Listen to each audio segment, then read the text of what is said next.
আসসালামু আলাইকুম। আশা করি সবাই ভালো আছেন। আজকে আমি আমাদের বাজারে যাচ্ছি কিছু কেনাকাটা করার জন্য। তো প্রথমে আমি একটা অটোতে উঠলাম। তো অটোতে উঠার পর আমি একটু পরে নামলাম বড়লেখা বাজারে। তো বড়লেখা বাজার হচ্ছে একটি ঐতিহ্যবাহী বাজার মৌলভীবাজার জেলার মধ্যে। তো বড়লেখা বাজারে আসার পর আমি কিছু আম দেখলাম রাস্তার পাশে বিক্রি হচ্ছে। তো সিজনাল ফল সেগুলা আমাদের খাওয়া উচিত। তো আমি কিছু আম কেনার জন্য একটা দোকানদারের কাছে গেলাম। তো ওনাকে জিজ্ঞেস করলাম যে কি কি ধরনের আম আছে। তো উনি আমাকে বললেন যে একটা আম খেয়ে দেখেন। তারপর আমি কিছু আম দেখলাম এবং একটা আমের একটা অংশ খেয়ে দেখলাম যে যাক ভালো আছে। তারপর আমি বেছে বেছে কিছু ভালো আম কিনলাম।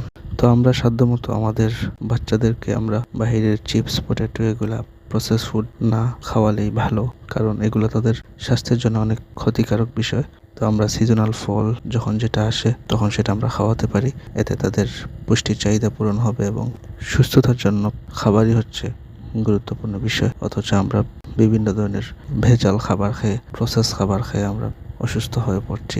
তারপর আমার টাকা তুলতে হবে। তো আমি পাশে একটা বুথ আছে ডাচ বাংলা ব্যাংকের, সেখানে গেলাম। সেখানে গিয়ে আমি কিছু টাকা তুললাম, কারণ আজকে অনেক খরচ, সেই খরচগুলো করতে গেলে আজকে টাকা লাগবে অনেক। তো আমি টাকা তোলার পর একটু সামনের দিকে যাচ্ছি, কারণ আমার খরচ যেগুলো আছে সেগুলো আমাকে একটা একটা করে কিনতে হবে। তো পাশে একটা ফার্মেসি আছে, সেখানে আমি আসলাম। এসে প্রথমে আমার ঔষধ কিনলাম। তারপর ঔষধ নেওয়ার পর আমি লিস্ট বের করলাম বাজারের। তো দেখলাম বিভিন্ন রকম খরচের তালিকা সেখানে লেখা আছে। তারপর আমি যাচ্ছি বাজারের দিকে। তো পাশে দেখতে পেলাম যে সিলেটের ঐতিহ্যবাহী সাতকরা বিক্রি হচ্ছে একটা দোকানে।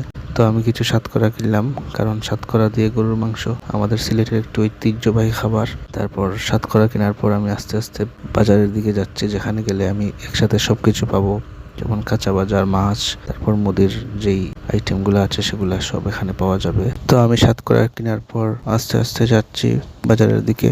তো যাওয়ার সময় দেখতে পাচ্ছেন যে আমাদের বড়লেখা বাজারের রাস্তাঘাটের একটু উন্নতি হয়েছে। এখানে মাঝখানে রোড ডিভাইডার দেওয়া হয়েছে। তো আমি গিয়ে একটা মুদির দোকানে ঢুকলাম। সেখানে আমি লিস্ট দিয়ে ওনাকে বললাম যে আপনি লিস্ট দেখে দেখে খরচগুলো বেগে ঢুকিয়ে রাখেন। আমি টাকা দিয়ে চলে আসলাম ওনাকে। তারপর আমি পাশে দেখতে পেলাম যে একটা বিরিয়ানির দোকান আছে। আমার একটু ক্ষুধা লেগেছিল, তারপর আমি বিরিয়ানির দোকানে গেলাম। সেখানে গিয়ে আমি বিরিয়ানি খেলাম। তো এটা একটা ডিম বিরিয়ানি ছিল। তো স্বাদ আলহামদুলিল্লাহ ভালো ছিল, কারণ অল্প টাকার মধ্যে ভালো একটা খাবার এখানে পাওয়া যায়। তো এই ডিম বিরিয়ানিটা আমার কাছে নিয়েছে 70 টাকা। তো একজন দায়িত্বশীল পুরুষকে কিন্তু অনেক ধরনের কাজ করতে হয়, রোজগার থেকে শুরু করে বাজার সদাই থেকে শুরু করে সবকিছুই কিন্তু তাকে একটার পর একটা দায়িত্ব নিয়েই করতে হয়। প্রতিটা দায়িত্ব পরিবারকে টিকিয়ে রাখার জন্য। একটা পরিবার একটা মানুষের দিকে তাকিয়ে থাকে। একজন সত্যিকারের পুরুষ কখনো পিছপা হয় না, সে সামনের দিকে এগিয়ে যায়। তারপর অর্পিত দায়িত্ব সে যথাযথভাবে পালন করার চেষ্টা করে। একজন সত্যিকারের পুরুষ তার শেষ নিঃশ্বাসের আগ মুহূর্ত পর্যন্ত সে তার দায়িত্বের কথা চিন্তা করে, সে তার পরিবারের কথা চিন্তা করে। তারপর আমি বাজারের দিকে যাচ্ছি।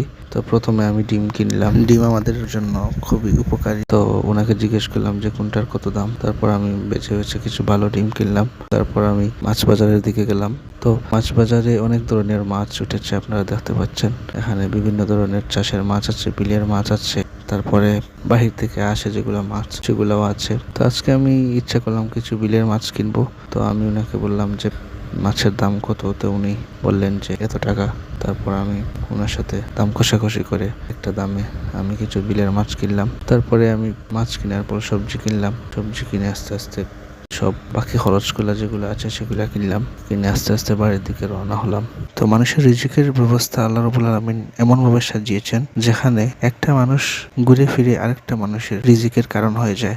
অর্থ ব্যবস্থা এমনই একটা বিষয়। তো আস্তে আস্তে দেখছি যে বাজারের পরিস্থিতি, অনেকে আসছে অনেকে যাচ্ছে খরচ করে। এটাই আমাদের প্রত্যেক দিনের কাজ। জীবন এমনই, দিনটা শুরু হয় আর আমাদের খরচ এই সেই বিভিন্ন কাজ একটার পর একটা আমাদের জন্য লেগেই থাকে। তো এভাবেই জীবন পাড়ি দিতে হবে। এটাই সংগ্রামী জীবনের একটা চিত্র। সবাই ভালো থাকবেন। আজকে এই পর্যন্ত। আসসালামু আলাইকুম।